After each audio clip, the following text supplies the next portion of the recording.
If you're in a space with underrepresented people, it's not really for you to impose your views. And depending on the dialogue, you may be able to contribute actively if you're doing so in a respectful and inquisitive way. It's more for you to respect the space and to engage in learning. And if there's an opportunity to provide your view, but really you shouldn't be going there with the intent of trying to put your view on others. That's a privilege that many people who are in the majority tend to take for themselves, the ability to dictate what happens in a space, the primacy of their own views, and prevailing those views over others at any cost. Hi, my name is Nadia Nagamutu, business psychologist, coach, speaker, and founder of Avenir Consulting, which creates organisational growth and success via inclusion and diversity. We've been discussing the benefits that diversity brings to companies' bottom line performance for decades with more and more evidence. But there are so many questions organisations still have about how to achieve it. How do you create a culture where people feel valued for their uniqueness and the qualities they bring? I believe it's crucial to the future success and sustainability of every organisation that they find the answer to this question to make sure that each employee is not only supported but also appreciated. With this podcast, I aim to get some of the key challenges to creating inclusive workplaces out in the open and start uncovering the solutions to embracing a culture that cares for everyone. I'm going to be having conversations with some of the most inspiring people in different countries and across industries who are pushing the boundaries on inclusion and diversity in the workplace, from topics such as parenting in the workplace, ethnicity, age, gender, mental health, and all things inclusion. I want to create a movement to change society through sharing life experiences and creating more empathy and connection. Why care? I believe that once we have organisations and societies that accept and value everyone for who they are, we become healthier, happier, and better in our roles both inside and outside work. Hello, and a huge welcome to Season 2 of my Why Care podcast. And what a season of discussions have I got in store. I feel incredibly honoured to have a list of some of the most brilliant and talented diversity, equity and inclusion internal specialists offering their insights and views. And to kick it off, I couldn't feel more excited to have the incredible Bendita Cynthia Malakia join me. Bendita leads Hogan Lovells' global justice, equity, diversity, inclusion and belonging work with a primary goal of building their strategy. A graduate of Harvard Law School, she's been the in-house counsel for 2 global financial institutions. She's a well-known thought leader in the area of intersectionality and LGBTQ+ issues. As well as having her own consultancy, the Malakia Group, she's also the treasurer of the National LGBT Bar. We talk about gender identity and the discrimination faced by people from different LGBTQ+ community groups. We also discuss ways to demonstrate allyship with an in-depth conversation about stating pronouns. Bendita also shares her insights on the specific JEDI challenges faced in the legal industry and some of the best practice work she's doing at Hogan Lovells. I hope you enjoy our conversation. Bendita, it is an absolute pleasure to have you on the Why Care podcast show. Thank you so much for joining me. I'm so delighted to be with you. Well, I'm really excited because I see all of your posts on social media, on LinkedIn. You've done a lot of speaking, keynote speaking and panel discussions. What's your story? How did you end up on the path of diversity and inclusion? I think that I've been on this path for probably my entire life. I was with my parents this past weekend and they were showing me some old articles, op-eds that I'd written to newspapers and other things that indicated that I've always been a JEDI advocate. But I decided to go to law school. I think initially when I conceived that I might go to law school, I was a teenager and I thought I would do civil rights. Having kind of graduated through college and being in a fair amount of poverty, at least briefly, when I joined Harvard Law School, I was definitely wanting to be in real estate. Practicing law after that in project finance because the real estate markets crashed right after I graduated. And so spent about a decade practicing law, both at a large law firm and house at 2 international finance development organizations. I was at Goldman Sachs and their private lending function. And around the time that Trump started to become a viable thing, I decided to start a DEI consultancy. So I left my role at Goldman and started a DEI consultancy, which I've named after myself, which is aimed at supporting the inclusive leadership capacity of executives through coaching, providing legal organizations and national nonprofits, consulting services, and helping underrepresented leaders navigate their careers. So I've had the opportunity to do a JEDI in lots of different areas and from lots of different seats, whether it was as counsel hiring lawyers and setting my own outside counsel guidelines with respect to diversity and inclusion, whether it was as an independent consultant helping with projects big and small, both structural and individual. And I had the opportunity to join Hogan Lovells in 2017. And I love the role that I've been in. And I work in partnership with 10 other diversity and inclusion professionals and 7 diversity and inclusion partners around the globe to co-create and execute our global D&I strategy.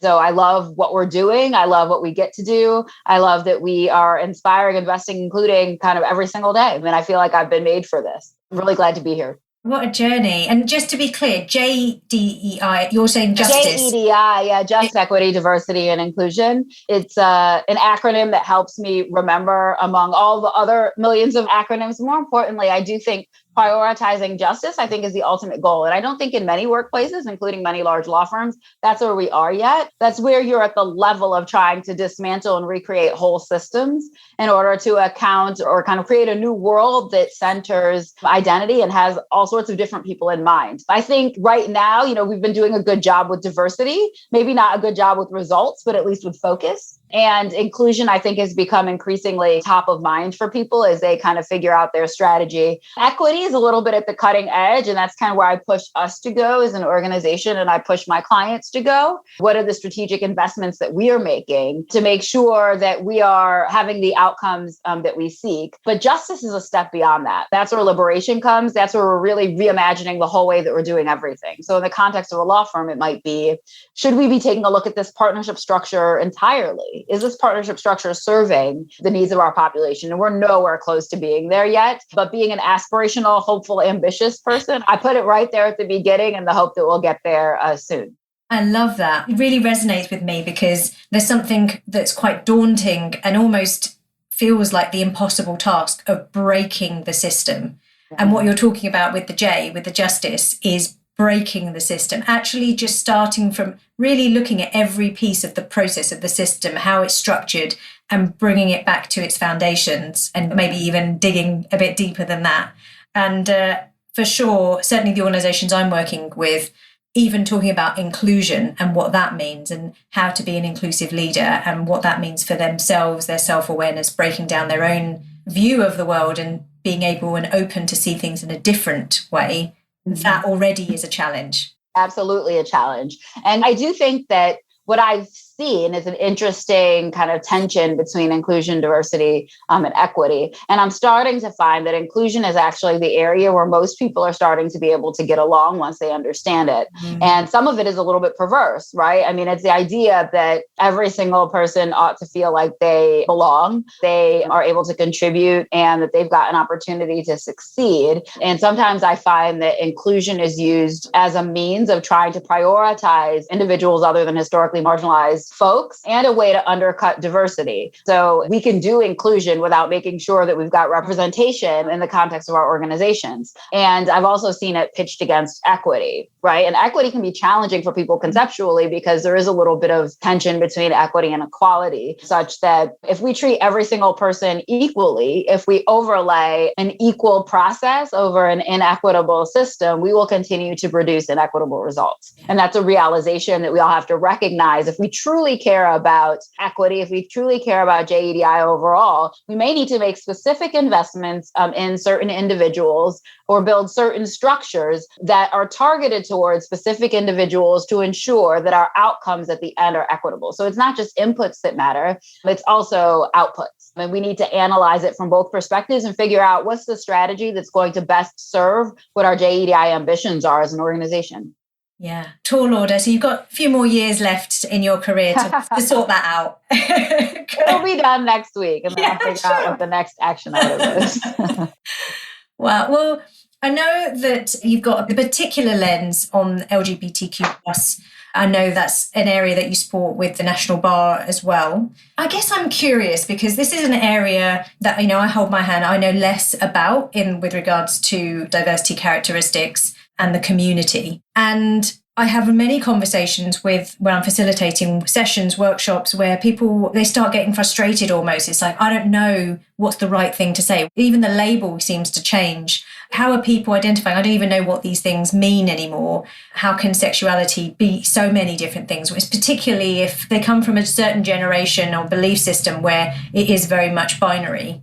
Just heterosexual, homosexual. And actually, it's evolved over the years. I'm interested first, just for a little bit of a helping hand for people who are listening, around what the different labels, for want of a better word, of the different sexuality, what do they mean? Yeah, I've got some empathy for folks. It used to be kind of when I was a baby queer that we wouldn't call ourselves queer. That's kind of first and foremost. We also wouldn't use, you were lesbian and gay and maybe bisexual, and we weren't really talking about anything else. And so there is broadening acceptance in society, which means that some of these identities that have been more at the margins have had the opportunity to appear and flourish. It doesn't mean that they haven't been there. They've always been there. It's just that it's becoming more visible to individuals outside of the community. And as we understand identity better, in the same way that we're having a debate in the UK about BAME and whether or not that's an appropriate way to encapsulate individuals of those identities. Do we aggregate it? How are we serving certain identities over others? And it's a very lively and present debate.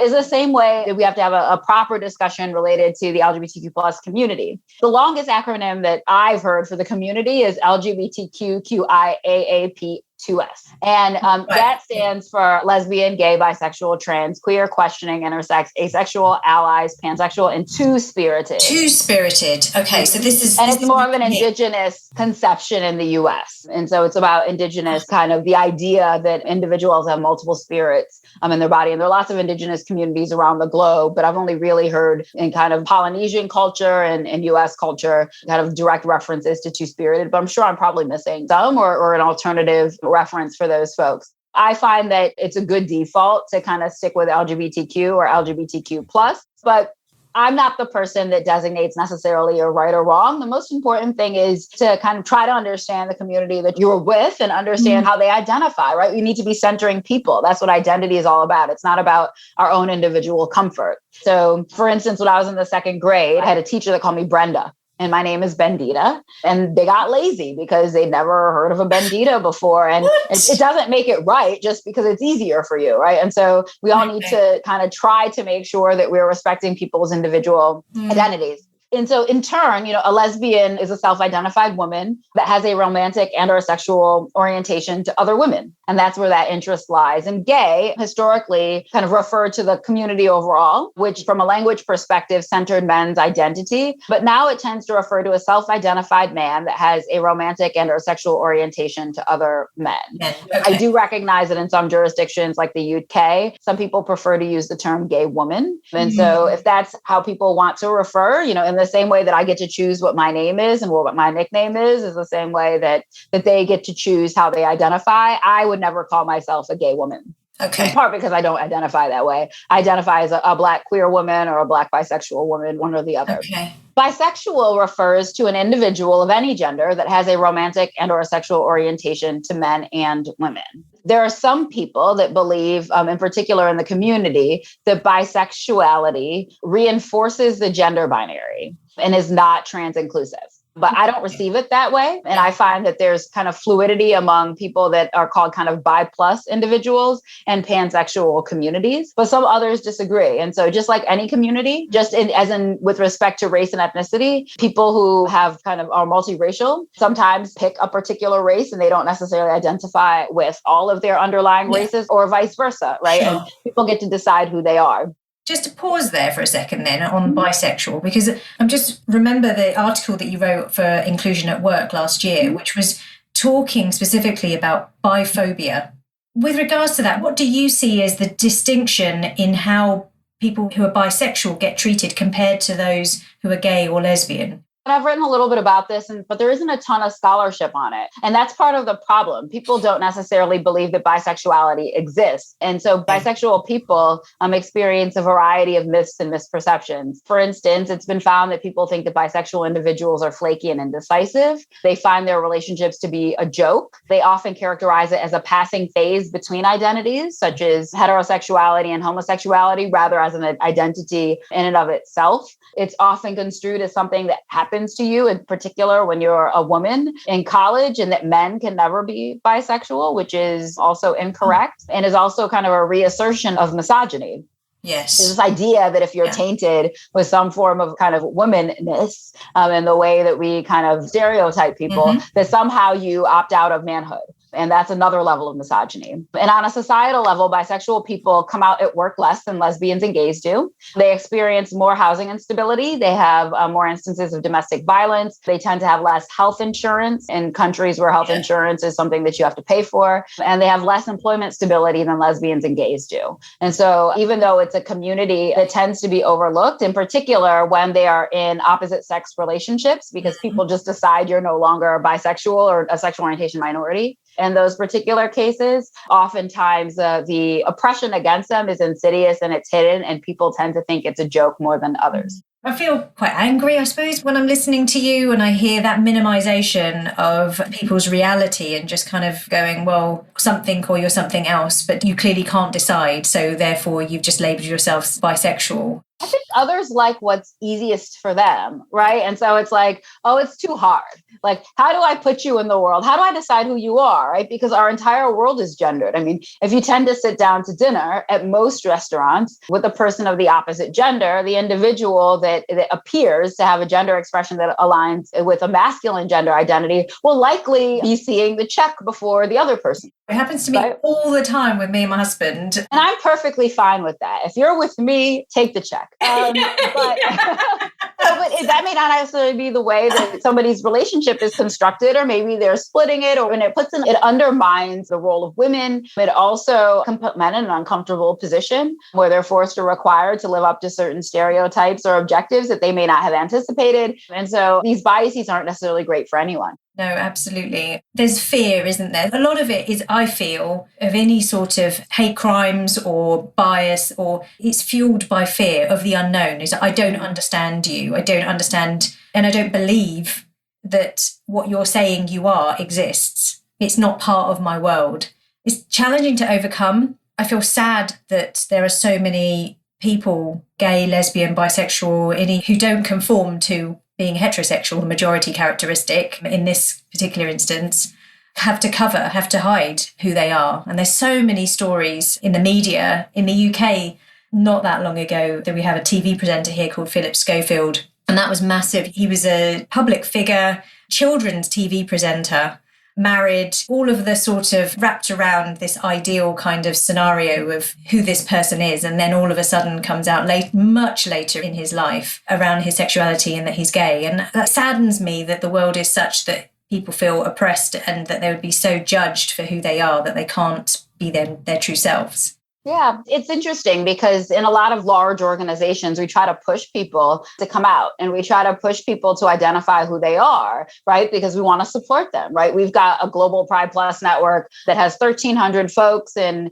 we want to celebrate our LGBTQ plus colleagues. However, in some jurisdictions, it's not safe. In some communities where the legal community and other business communities may be tighter knit, you may be comfortable being out in the workplace, but you may not necessarily be comfortable with everyone in the business community knowing, because maybe you're not out in your family, because maybe that might have some particular trigger or risk. It's all very extremely complicated and it's personal. And I think that what we can do best is demonstrate that we've got an inclusive, open environment with the hope that people are willing to do what they need to do. And we have world-class kind of benefits and other supports, including on-site counselors at our firm. And so it's our goal to try to help people as much as we can through these types of issues to the extent that they feel comfortable. Okay. So I know I paused you partway through your definition. Okay. So I'm curious still around the term queer then, which you say that you can align yourself to the most. So can you just describe a little bit more about that? Sure. Queer is probably, of all the terms, the one that I think has the most fluid definition. It can mean gender queer, or sometimes people say queer, and it's often about a gender identity, but can also be kind of an omnibus term for participating in the entire community. And so while it used to be a term that people didn't find to be acceptable, a derogatory term, right? Yeah. Exactly. I think over the last several years, 5 or 6 years, especially within the community, it's gained resurgence and acceptability in some places. And so there are other identities like non-binary, agender, some other gender identity minorities may also identify as queer or gender queer as well. And so then I have to ask the Q, the I, the A, and the P, and then the 2S. So questioning is an identity kind of for those exploring their gender identity or sexual orientation or both. And I think it's awesome that one of the things that I think the queer community has done a really great job of is bringing folks in who may be curious about where they are and bring them into the fold of the community, and also bringing in allies. I mean, we definitely, with the percentage of individuals that are out in societies, we definitely need allies, and we need to kind of bring them into the fold. And I think there's a lot that other communities can learn about engaging allyship. I think in the gender space, with respect to kind of men, women, and other genders, I think there's starting to be the sense of increasing allyship there as well. But I think there are other communities that could benefit from learning there. One of the conversations I had just earlier today, in fact, the session I was running was on inclusive leadership. So I was very much encouraging them to reach out to people of different diversity characteristic backgrounds that they may not necessarily always feel connected to or lean towards. So obviously to understand what that feels like to step out of your own shoes and think the world through another lens.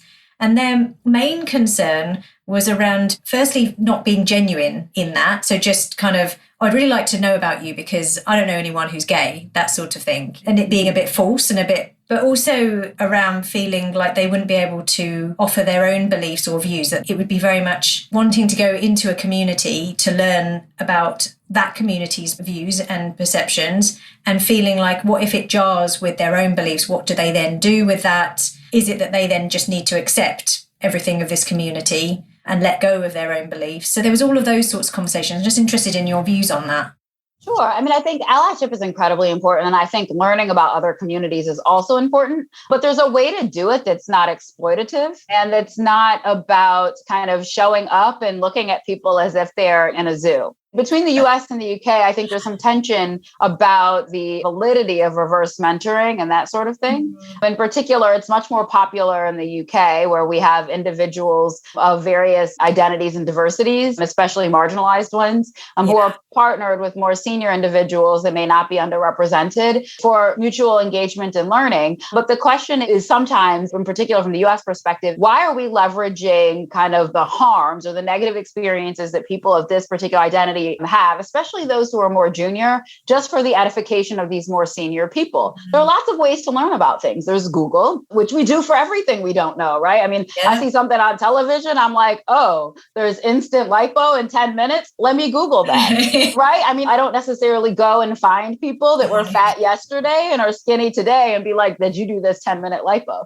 right? And so I think there are ways to kind of engage in learning and education. There are books, there are podcasts, and I think there's a little bit of a kind of colonialist bent sometimes, or tinge, when we start talking about, okay, you go over there and talk to those people and let them educate you. So I think that there is something about us increasing our knowledge about other people. It's really the way that, especially with respect to sexual orientation and gender identity, increasing acceptance has come from people understanding that their family members or friends and colleagues identify as members of these sexual orientation, gender identity minority communities. But I do think that there's a really fine line. Now, a way to do it that's not necessarily exploitative is to join events. I mean, I think it's a little bit awkward to go to somebody and be like, unless they're a diversity professional and anybody can come to me and be like, you're a queer person, what does that mean for you? Right? I'm happy to share at any point in time, but I've also signed up for this to be my job, right? I get paid to kind of wear my identity and to advocate for people of historically marginalized identities. And so I take that on. But lots of individuals that are underrepresented haven't signed on to do that. And it can be an awkward thing for that to occur. So join affinity group meetings, join public spaces, reach out to people who've decided that they want to be an ambassador in this space because they run a brilliant podcast like yourself, or because they've written a book,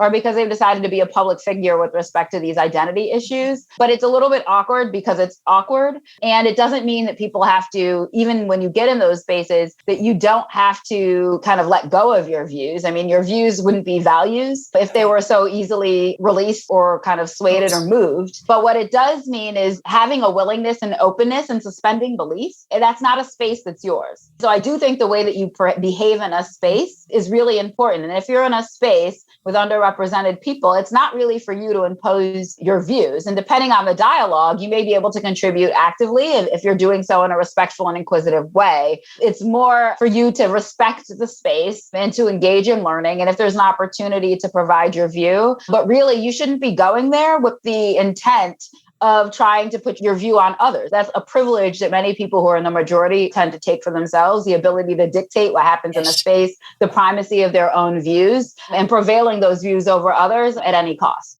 That I'm totally with you. I think the conversation I heard earlier was very much like, oh, does that mean that my views aren't important anymore? So as a leader, if I'm going to lead in this space, does that mean that I'd have to let go of my own belief system in order to lead inclusively?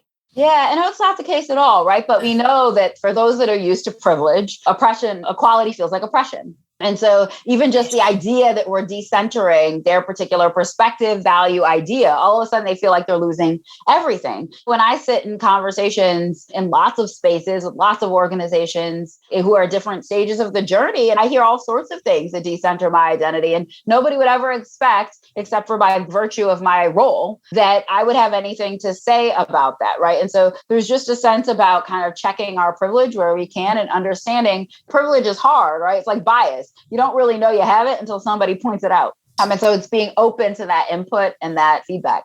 Yes, absolutely. So the A, the P, and the 2S.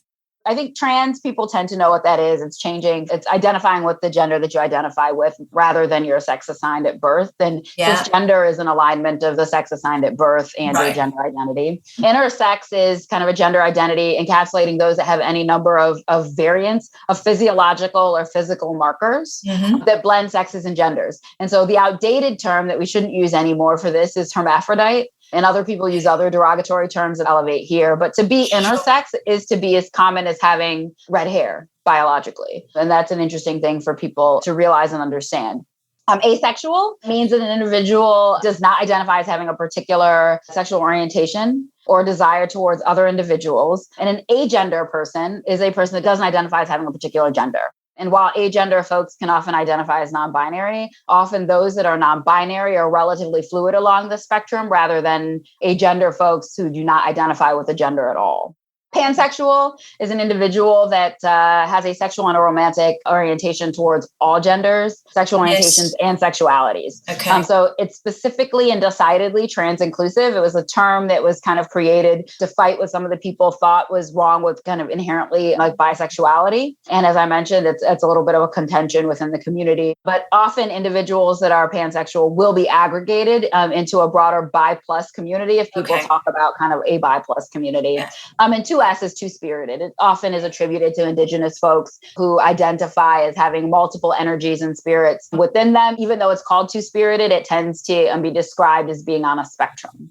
As you were talking about pansexual, I was very much thinking, well, if people who are bisexual are having so many issues being take your pick, why are you sort of floating in between the two, then surely pansexual even more so. One of the things that came out in a workshop recently for me was the pronouns.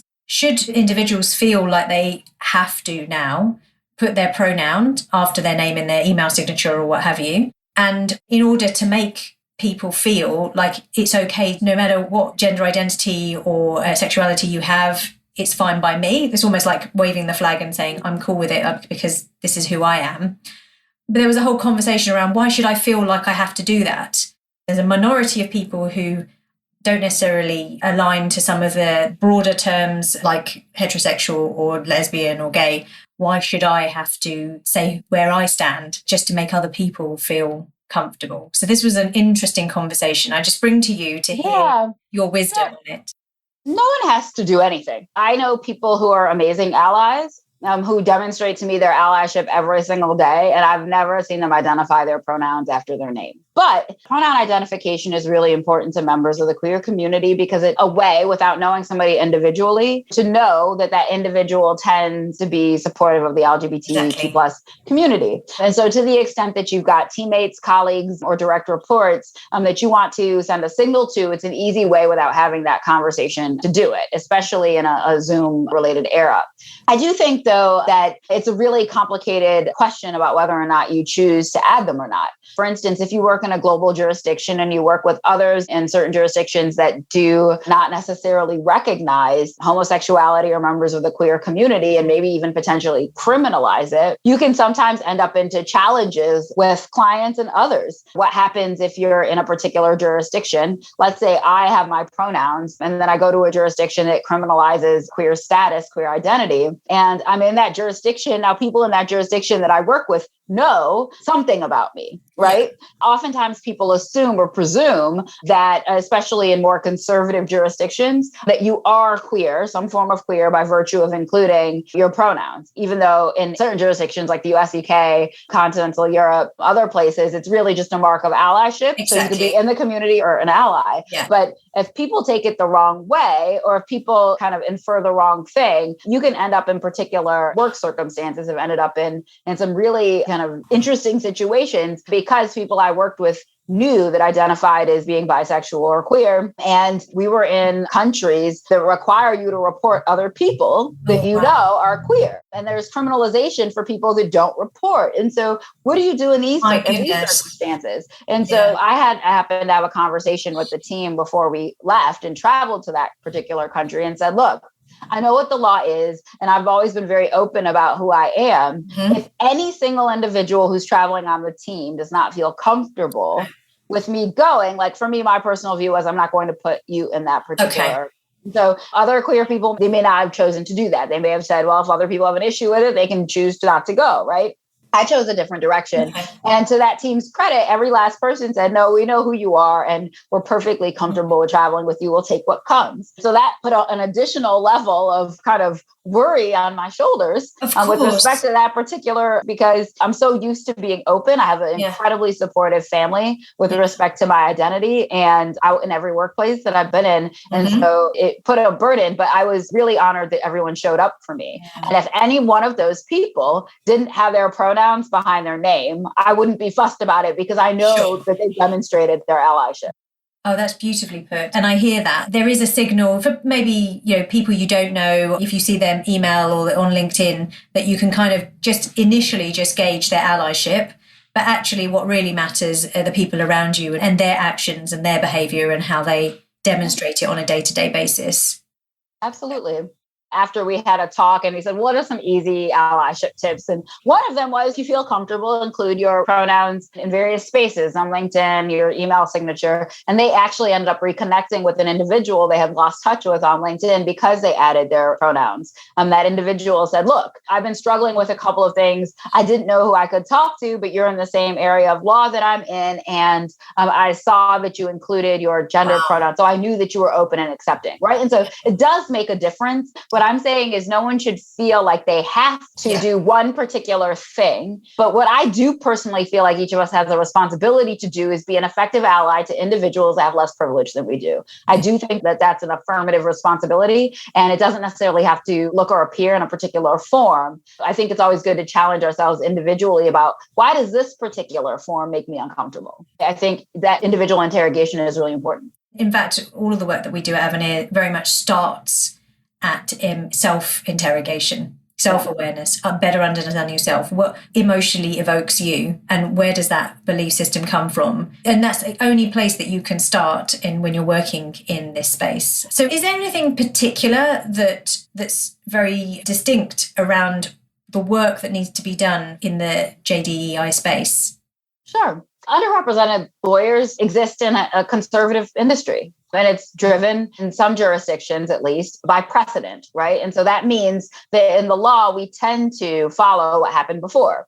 There's something about the law where we like stability, right? The rule of law at its core ought to be, in some sense, stable, which does kind of counter a civil rights mindset. So the essence of JEDI is that we're looking to make a change, and many lawyers are not trained with the mindset for that.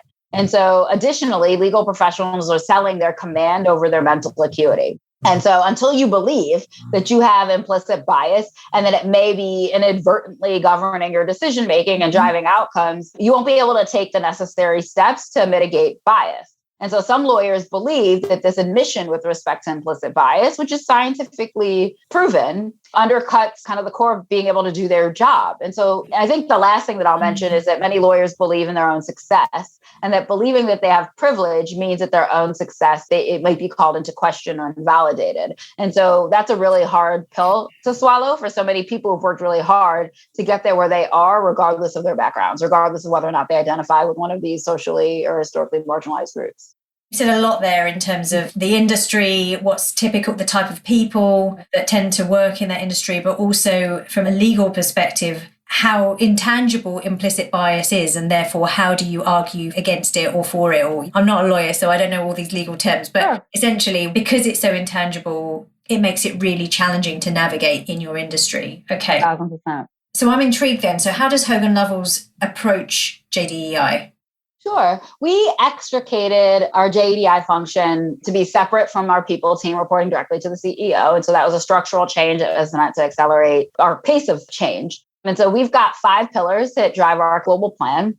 Accountability is the first, then processes, recruitment and retention, clients, and culture. And so we've done a few things that are kind of established best practice. We've published goals for women partners and women in leadership. We published goals for ethno-racial minority and LGBTQ plus partners. So that's been really exciting over the last year. We've also established billable diversity and inclusion credit to ensure that we're resolving the diversity tax that disproportionately burdens underrepresented lawyers, and with the desire to incentivize all others to undertake effective allyship investments that are critical to the firm's diversity, equity, and inclusion success. Okay. And a special little project to my heart is our piloting a bias interruption program. You mentioned in the context of our advancement process for one of our practices. And so it's really exciting for us to embark on that journey as a firm. I'm really intrigued by that because the email you sent me, I'm just on my way. I'm just a bias interrupter for a talent conversation. So what is a bias interrupter? What do you do? How do you do it? Why is it important? Sure. So a bias interrupter is an individual that tends to understand how biases play out in the context of talent conversations. So there tend to be 7 key processes where, usually in the context of conversation or meetings, where a bias may play a role. And we know that there are about 188 cognitive biases that are at play. Yeah. We look at 8 to 10 that tend to prevail most often in the context of advancement or promotion conversations. And we're doing a little bit of a hybrid model. So I've been involved with several organizations that have implemented a bias interruption process. What we're doing with this particular practice is to provide a little bit of education. So remind our particular leaders in this practice of what our firm goals are and where they stand with respect to those firm goals, both published and internal promotion goals. And then I give them some information about what they can't do. And one of the things they definitively can't do is align promotion decisions to identity. So they cannot say, I'm promoting Bendita because she's Black, or I'm not promoting Matthew because he's a man, right? So we can't do that. And I also then give them an overview of these 8 or 9 kind of key cognitive biases. And what's interesting is none of them are rooted in identity except for parental bias. All the rest are related to just specific cognitive biases that aren't rooted in any particular social demographic diversity. And that's intentional. One, I don't want to, given that we're talking to people around the globe and certain jurisdictions are more strict than others, I don't want to prime my leaders to be aligning diversity with the promotion particularly. And we also find that these cognitive biases that we've identified are those that tend to impact or have a really disproportionate impact on underrepresented people. And so we can achieve the end by using a neutral means without kind of inserting identity. By raising awareness around it. And so I provide a little bit of education about those biases. And then I, in partnership sometimes with our global managing partner for diversity and inclusion and responsible business at the firm, we observe the conversation, we mark down trends, and we only interrupt in the event that we think that the conversation is happening in such a way that bias may impact the outcome. Otherwise, we just observe, and then we will circle up, myself and our other bias interrupter. We will make sure sure that our notes align, and we'll prepare kind of a report with some best practice for setting up the conversation, having the conversation, and we'll identify some trends and provide some education on the back end for ways that they can have better conversations. And so the goal, of course, is twofold. It's to increase the inclusivity capacity of our leadership. But the other goal is to just make sure that our underrepresented lawyers aren't disproportionately impacted by bias and talent conversations. Yeah. And so it's really exciting. And we're going to see how this pilot run goes. And then we'll evaluate our progress. We'll get the input of our leaders and we'll make some tweaks as we always do. And then we will assess the suitability for other practices. And it's a really exciting development for us because we know that bias exists in all practices. You need somebody who's been trained and who thinks about these issues to be able to, and understands microaggressions specifically to be able to identify them. Wow. I mean, it's really exciting. I have so many questions. I'm appreciating we're coming to the end of our conversation. Just very quickly, senior people, partners in the business, people who you're sitting around the table with and challenging, how do they feel about having a bias interrupter around the table? We try to make it as non-intrusive as possible. So, for instance, in a Zoom environment, we cut our cameras off. So the idea is that I only interrupt if I think that the conversation is going to impact the outcome for underrepresented people. And so that doesn't mean that bias doesn't sometimes pop up, but if the conversation was so heavily weighted toward an outcome that it wasn't going to make a difference anyway, those are the sort of items that we include in our report for conversation afterwards. But we really want people, especially in the context of our pilot, to have natural conversations. And if I'm jumping in every time somebody uses female and male instead of man and woman because female and male is not trans inclusive, or if I'm jumping in every time people kind of triple wire, then it's not really going to allow them to do their job. And people aren't going to want to invite me to their conversations. I mean, I wouldn't invite me back either. So I think it's important to have a great balance. And so the times that we did have the opportunity to kind of jump in, it was extremely well received. And we were actually invited at the beginning to be an active part of the conversation, but that wasn't really kind of part of the learning. And we want to make sure that whatever we build is scalable, that it'll be something that across the business, even those who are reticent, who may not want additional people in the context of their conversations, something that they could buy into. And a slightly less intrusive process is likely able to get us more mileage and kind of achieve the same objectives. Well, I'd love to hear how the pilot goes. I'm excited about it. Yeah, it sounds fantastic. So just the final question around reflecting on the last year. It's been a tough year for lots of reasons, obviously COVID included, a light being shone on JDEI for sure. Not that it wasn't before, but it just seems to have been raised in prominence in conversation and organizations really doing something more actively around in this space. So for leaders who are listening, potentially feeling overwhelmed with the challenge that they're facing in managing an organization, managing their business in these incredibly tough marketplace that we're in at the moment, whilst also needing to focus and wanting to focus on JDEI, where should they begin? Where should they focus in order to gain the most? If you feel challenged, it's because it's challenging, right? Yeah. Inequity has been kind of a part of our societies from the beginning of time. And so the idea that just because an individual is murdered for everyone to see in the context of a pandemic, it doesn't mean that all of a sudden we're all going to have the tools and the capability to be able to address these longstanding issues that are so interwoven into our systems and processes to almost feel inextricable, right? And for any leader, I think it's critical to have the right mindset. I mean, leadership is all about mindset and attitude. Of course, there's some basic skills involved, but it's mostly mindset.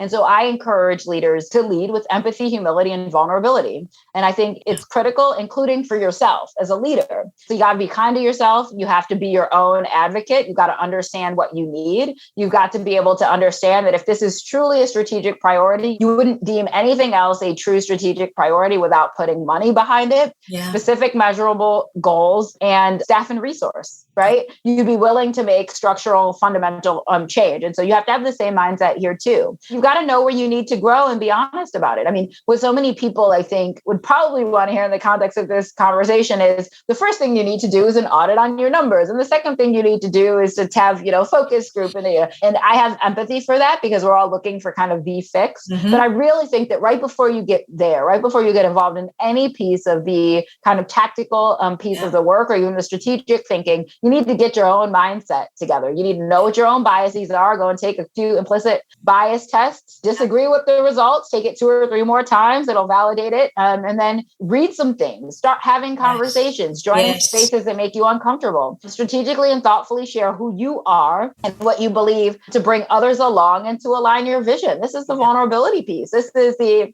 look, I've never believed in queer issues my whole life, but I understand this is important for lots of our people, so I'm willing to learn. I had a leader say this to me recently, and I can deal with this person. This is a person that I can work with. Why? Because they know where they are, and they're willing to be honest. They're willing to be open. They're willing to be vulnerable. They understand the importance. And while both of us know it's going to take them some time to get where they need to go, this is something we can work with. What I can't work with is constant deniability. There are no issues. We just happen to have no LGBTQ plus people in our organization. Sure. That's the kind of stuff that's harder to deal with.